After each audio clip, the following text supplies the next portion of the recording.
Barnaby, I've posited this as a sort of one nation liberal battle, but obviously the main game has to be to get rid of what I consider an incompetent Labor Party government that is unloved, right? The Labor Party. It's 30% in our Sky News poll this week, just 30%, even with a dead horse as the opposition. It still can't get the love of more than 30% of voters. So it must go. So I'm just wondering, in this same poll, One Nation was only 2 points behind.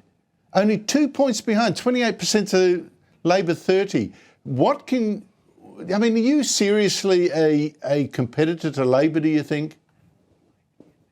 Yeah, I think the Australian people are calling it as that. It's their vote or indicator of their vote. It's obviously not their vote because we haven't had an election. It's an indicator of their vote. And it sets a mighty task for us, and we have to be responsible in how we rise to that task. And we will hold the Labor Party to account. We can see even in issues such as this hidden capacity investment schemes which underpin this ridiculous notion that Chris Bowen, even with all his fancy ties, can change the climate.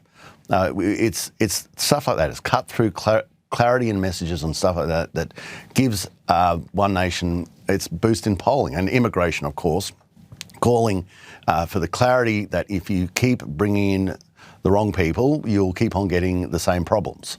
And these are the messages to the Australian people.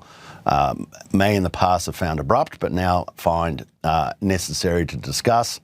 And the Labor Party are atrocious. Okay, they have taken us to record debt, record insolvencies.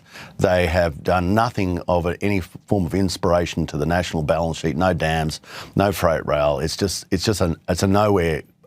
It's all about how they can spend more of your money, not about how they can earn more money for the nation.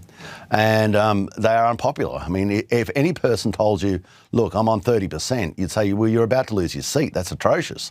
It's just that the coalition were worse. And what a shocking indictment. That's the thing.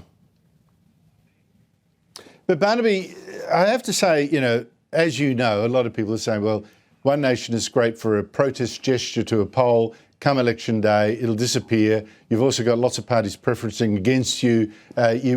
You'll struggle to win seats in the lower house. And I think all of that is pretty spot on.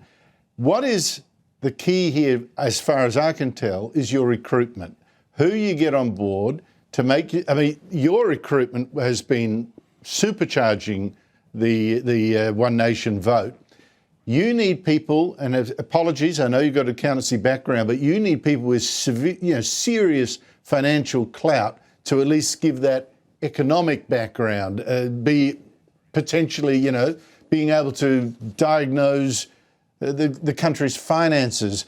Is that how you see it too, that you've got to go and successfully recruit between now and the election to be taken really seriously? Well, most certainly you want candidates that have the capacity to take on respective portfolios for which we hope that they'll be responsible for. Andrew, I do believe that a lot of people grow into the job. If you look at actually the credentials, for instance, of Jim Chalmers, he is not an economist, he's a political scientist. And we've seen that in the past, that so many people who've been so-called the treasurer of the nation have no real degree in economics, or were not accountants, or that was not the seed stock of their bearing. It's also important, Andrew, to have around you very competent people in your office, in your staffing. I think a lot of times it's the capacity of a politician to take counsel from expert people around them more than to believe that sort of they're divinely have a divine attribute to be completely across $700 billion of spending in the budget. That's probably not going to happen. And any person who's run an accountancy firm would know that you've got to have people in the office who are expert in the areas where you're not, and that's how you present a good product to your client base. And as far as the vote goes, well, that's the role of the people. The Australian people decide who's going to be the government. The Australian people will decide in every electorate who they're going to have as their local member. And our job is to make sure we get clarity, unity, strength, and yes, we have to make sure that we've got good candidates. And we are doing that. I was in conversations with Pauline as recently as this morning, where we go through the process of finding good candidates that we will need to be standing in seats. Barnaby Joyce, thank you so much for your time.